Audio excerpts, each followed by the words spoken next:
Olá todo mundo, saudações. Eu tenho recebido muitas directs do pessoal dizendo que tá com medo. Elton, não é estranho estar com medo agora que o pior já passou? Elton, é normal eu agora ter medo da vida normal? Eu tenho a sensação que a pandemia, apesar de ter causado esse afastamento inevitável entre as pessoas, também nos aproximou. Parece que as conversas ficaram mais íntimas, que a gente se sentiu mais livre para falar das nossas fragilidades. Olha, gente, falar em medo da vida normal é muito difícil, porque o normal... O que é o normal, não é? Mas, bom, isso é uma conversa para outra hora. Agora eu queria propor aqui um exercício para os nossos seguidores. Libertem seus medos, mandem aqui os seus depoimentos, comentem, compartilhem. Vamos deixar esse medo falar? Eu tenho medo de tomar choque. E também de barata, mas eu acho que isso eu não vou dizer que é meio clichê, né? Medo mesmo eu tenho de morrer. E eu não tô falando de vírus, não. Eu tô falando de morte em geral mesmo. Medo mesmo eu tenho que minha mãe morra. Não, medo mesmo eu tenho que a Renata, minha esposa, morra. Não, que meus filhos morram. Eu não tenho filho, mas quando eu tiver... Esse vai ser meu maior medo, que meus filhos morram. O meu maior medo é engolir o espinho do peixe. Sabe o espinho do peixe? Por isso eu não como peixe. Só sushi. Sushi eu como. Porque sushi nunca tem espinho. E eu tenho medo de salmonela. Salmonela parece uma coisa que é do salmão, mas não. Ela tem em qualquer alimento cru. Porque eu tenho medo de infecção alimentar. Porque eu tenho medo de vômito. Vômito, na verdade, não é medo, é mais uma aflição, porque eu também tenho medo de hospital e de agulha. Eu só não tenho mais medo do espinho do peixe do que daquele momento que não tinha mais papel higiênico no supermercado. Eu tive muito medo. Ah, e cobra, eu tenho medo de cobra. Gente, olha só. Os comentários estão bombando, não para de chegar DM aqui, eu vou continuar postando e respondendo todo mundo. Mas não leva nada o pessoal da patrulha ficar julgando as mensagens. Todo medo é válido, combinado? Bala perdida. Minha mãe tem um ano no quadril e eu vi ela tomar esse tiro Na cozinha de casa, quando eu era criança. Eu e meu irmão, a gente estava brincando assim na sala. Sala é mal dizer, né? Que é tudo mesmo cômodo ali. Aí a gente estava sentado praticamente no pé dela, né? E a gente viu o sangue jorrando e ela caiu no chão. Então eu passei a infância inteira com o maior medo de bala perdida. Escapamento de moto, assim, muito alto, já bate aquela sensação ruim, né?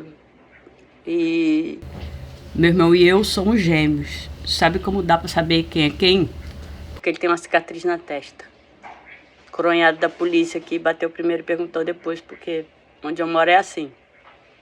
Então, quando ter medo é a sua vida normal, é como se você não tivesse medo de nada e vivesse com medo de tudo, sacou?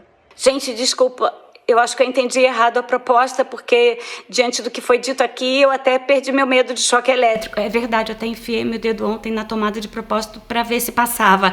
Eu tenho medo mesmo de que queimem todas as florestas até não sobrar mais nada. Eu acho que nos dias de hoje é importante ser engajada, mas acho que sou falsa, não sou? Além da destruição da fauna e da flora brasileiras, eu tenho medo de água contaminada. Tipo aquela água barrenta com geosmina que teve no Rio de Janeiro. Ou tá tendo, não sei, mas enfim, que dá medo, dá. Elton, eu sou muito sua fã. Eu te sigo por causa da minha mãe. Eu não tenho celular ainda porque ela diz que com 10 anos eu não posso ter. Mas eu sigo você no celular dela e eu curto tudo, porque eu curto mais que ela. Porque eu te acho demais, eu te acho demais. E eu queria participar do teu programa. Programa não, disso aí, do medo. Mãe! Eu vou falar, pode falar mesmo? Eu vou falar então. Eu tenho medo. O meu pai trabalha de bombeiro e eu tenho medo que ele saiba trabalhar e se queime. A parte libertadora de passar por uma situação difícil talvez esteja nessa necessidade de falar das coisas com mais honestidade.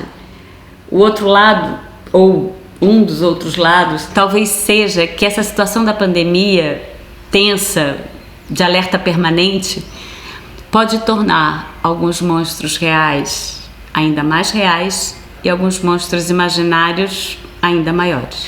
É engraçado, eu acho curioso que ninguém tenha falado aqui dos colapsos financeiros dos últimos anos, da crise dos mercados emergentes nos anos 90, da crise do subprime de 2008, dessa pandemia aí, derretendo os mercados. Não é disso que a gente devia ter medo, desse fracasso coletivo eminente, dessa possibilidade de desaparecimento do mundo como nós o conhecemos. Olá, pessoas. Eu queria dizer umas coisinhas aqui que podem contribuir um pouquinho com o debate.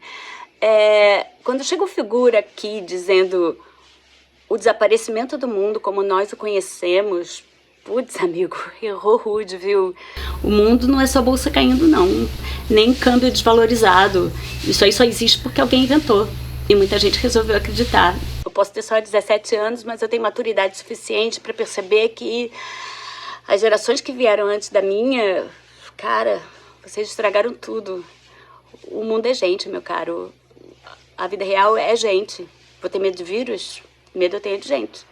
Bom, hoje eu estou me permitindo entrar aqui na proposta do meu colega comunicador e eu vou compartilhar com vocês um medo bastante íntimo que toma conta de mim todo dia ao acordar.